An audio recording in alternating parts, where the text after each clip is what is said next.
श्री स्वामी समर्थ। आज आपण बनवणार आहोत टम्ब फुगणारी कमी तेलकट अशी पुरी। त्यासाठी इथं मी पातेल्यात पाणी गरम करायला ठेवलंय।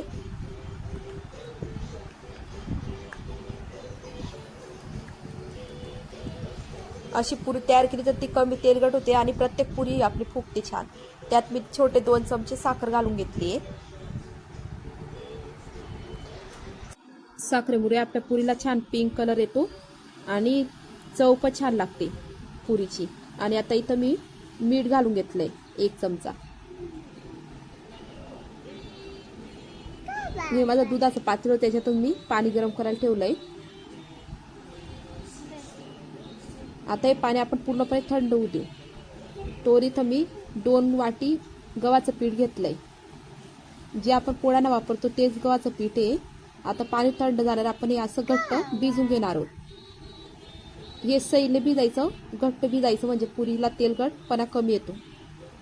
पुरी तेल कमी शोषते घट्ट भिजल्यामुळे। जर तुम्ही हे पीठ पातळ करणार तर तेलकट होईल पुरी। बघा असं इतकं घट्ट मी भिजून घेतले पीठ। आता इथं पोळपाटाला थोडं तेल लावून घेते। आणि पुरीचं पीठ हे कधीच भिजवून मग ठेवायचं नाही। भिजलं की लगेच पुऱ्या करायला घ्यायच्या, नाही तर पुऱ्या तेलकट होतात। मी भिजलं लगेच हे पोळपाटाला तेल लावून छान मळून घेते। असं पोळपाटा छान मळून घ्यायचं। बघा इतकं घट्ट आहे पीठ मी मळलेलं। आता याचे एकसारखे मी गोळे तोडून घेते। बघा एकसारखे गोळे तोडून घेतले। आता यांना छान गोल करून घेते। याच्यामुळे आपल्या पुऱ्या पटापट तयार होतात।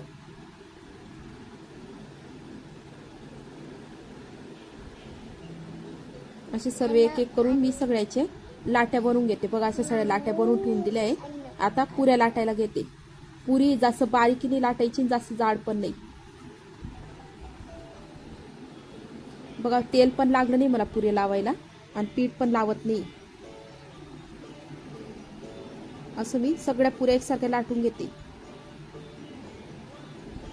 हे बघ इतक्या जाड आपल्या पुऱ्या आहेत। या पुऱ्या लाटायला तेल नाही आणि पीठ नाही, तरी छान आपल्या पोळपाटात चिपकत नाही, मस्त पुरी आपल्याला लाटता येते। हे बघा अशा सगळ्या पुऱ्या मी लाटून घेतल्या। आता इकडे तेल तापायला ठेवलंय। तेल फुल गॅसवर पुऱ्या तळायच्या आपल्या। हे बघा आपण पुरी तळायला घेतलीये। बघा किती छान फुगली आपली पुरी आणि या पुऱ्या फुटतही नाही तळताना। आता हिला मी पलटवून घेते।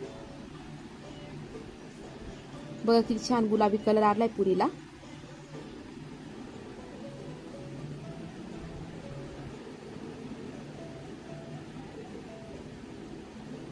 असं दोघं बाजूने पुरी छान तळून घेतली। आता दुसरी पुरी करायला टाकते।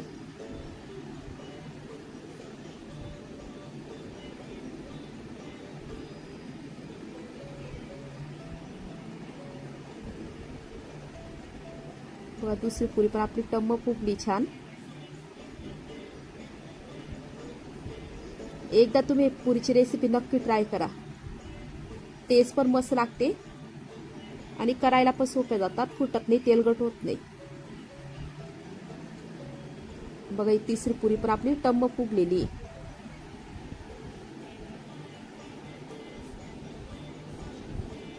सगळ्या पुऱ्या छान तयार झाल्या आहे। तुम्हाला रेसिपी आवडली असेल तर लाईक करा, शेअर करा, सबस्क्राईब करा।